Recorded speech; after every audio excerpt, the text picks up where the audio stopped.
Law of the Bedroom number 57. Part 1 of 4.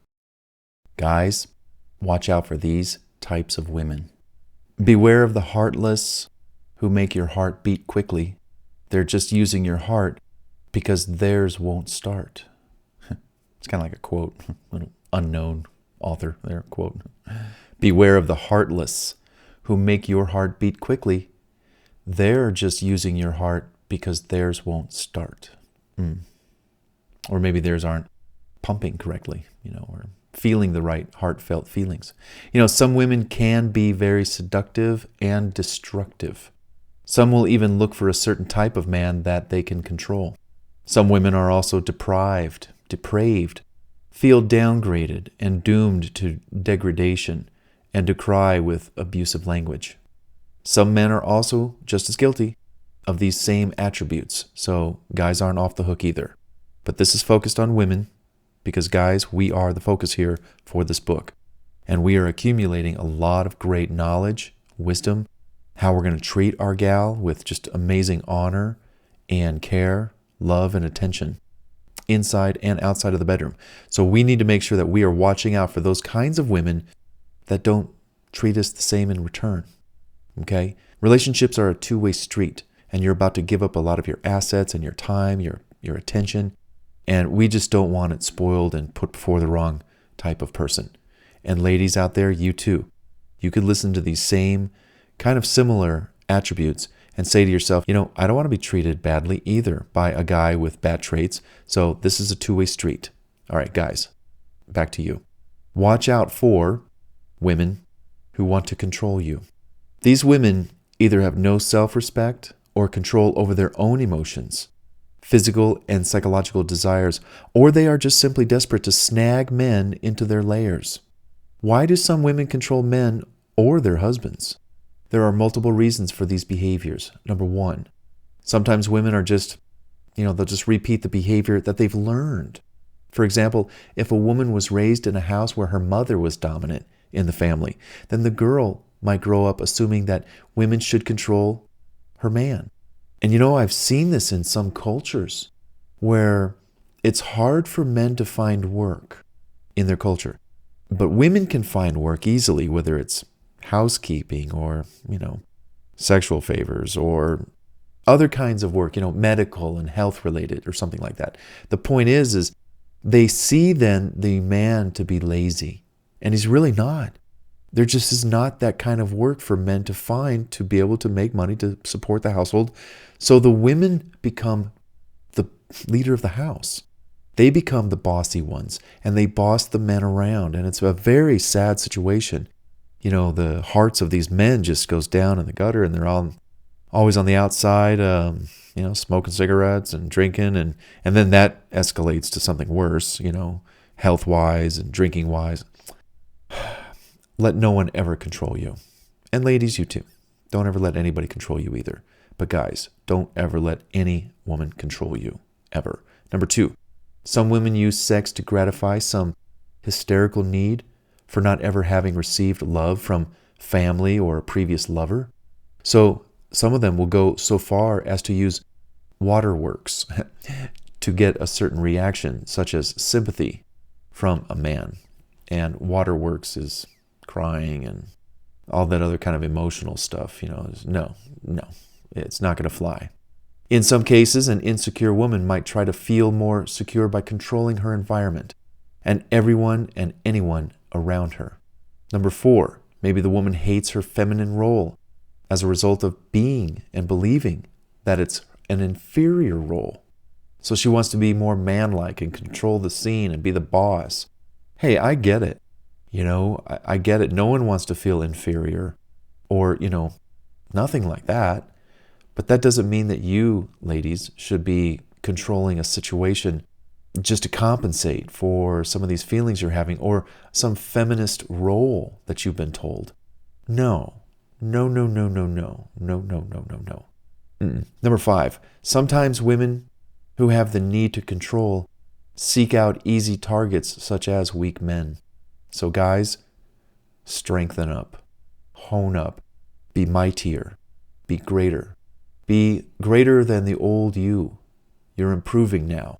You're going to chart your own destiny. You're going to stay that course. You might fail, but failure is feedback. Kind of hope you fail a couple times so you can learn. The road of life is not that easy. All right. Hey, have you heard the idiom, love is blind? It means that it's possible to love someone without seeing any faults in the other person.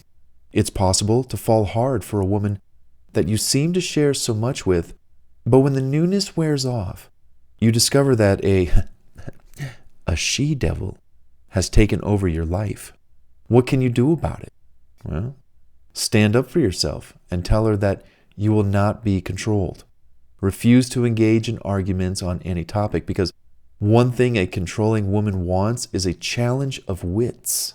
The controlling person may become very manipulative and turn the conflict around so it seems as if everything is your fault. Make every effort to communicate effectively with her about your problems, but remember, you are not the one making all the demands. If you firmly believe that the relationship is worth jousting for, then get some help. But if not, walk away if your heart tells you that things are beyond repair. Arguing is an open door for manipulation. Arguing and debating and complaining. That's why in my relationship, whenever I am dating a woman or, wind up getting married one day, there's no arguing in my relationship. I am always looking out for her well-being, her happiness. I'm constantly making her laugh. There's no arguing. So there can be no manipulation. Because in arguing, when you argue, people can lay blame, and then they make demands. And sometimes those demands are way more than, deserving. So there's no arguing. Hence, there's no manipulation in my world. Okay. Watch out for women who don't have time for you. I was in a relationship once with a gal who spent more time dealing with her family's issues than with me. And I kind of gave her the ultimatum, hey, it's either them or me. You're with me, so you spend time with me. They have problems they need to fix and work out on their own after you've helped them once, twice, 3 times. You're not paid to be their therapist. They're adult enough. They should be taking care of their own problems. You shouldn't be going over there to save the day all the time. I'm missing you. Where are you? You're not with me, you're with them. Well, guess what? Why don't you just stay with them? And that's what I did. I said, hey, see you later. Bye. Are you with a woman who is too busy seeing to her own needs? Where are you on her list of priorities?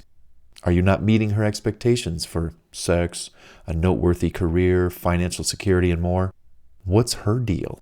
You need to find out. It could be that she's just overwhelmed with all of her own responsibilities to her job. Okay, the home, yeah, family, I get it. It could also be that she's disillusioned with you for whatever reason, and she's reaching out to another man to fill a need or a void. Hey, if that's the case, see ya. In fact, I remember watching a video of a very, very beautiful young lady, and she said, hey, if it's between me and that girl over there, choose that other girl. Okay, if it's between me and another, just go ahead, leave me, because I don't want you. Because obviously, if you don't want me, and you're torn between, just get out of my life. So I thought that was very bold, very cool. Sometimes a woman who's little self-respect for herself will take it out on the man she's in a relationship with. If you see any of these red flags flying in the face of disappointment and despair, you need to talk about it, and with her, before it's too late. Is it possible that you aren't giving her enough time and the tables have turned? Be upfront with your questions, but sensitive and willing to work with her on your problems and hers. It's a two-way street, so watch out for women who don't have time for you. You deserve time and attention, just like, be sure to give her time and attention, and don't you be, spending too much time with your buddies and your friends and away from her. Not good. Watch out for women who don't honor their commitments. Some men are quick to criticize when women fail to meet their expectations. Something may be going wrong in her life where she can't keep up with her work obligations or responsibilities at home and her promises to you, where you are both playing a tug of war with your calendars and your heartstrings. To resolve these types of issues, you both need to, Get off the merry-go-round and take a deep breath, then talk. Ask her what's going on that she doesn't seem able or interested in making time for you. What's up? Be sure that you are not guilty of the same, guys. Hopefully, once you have both aired your concerns, you are agreed to recommit yourselves to each other. Then, be amendable to regularly check in with each other to assess how each is doing with your new or improved pledges to make time for each other. So watch out for women who don't honor their commitments in their own life because they may not be able to follow through and honor their commitments with you.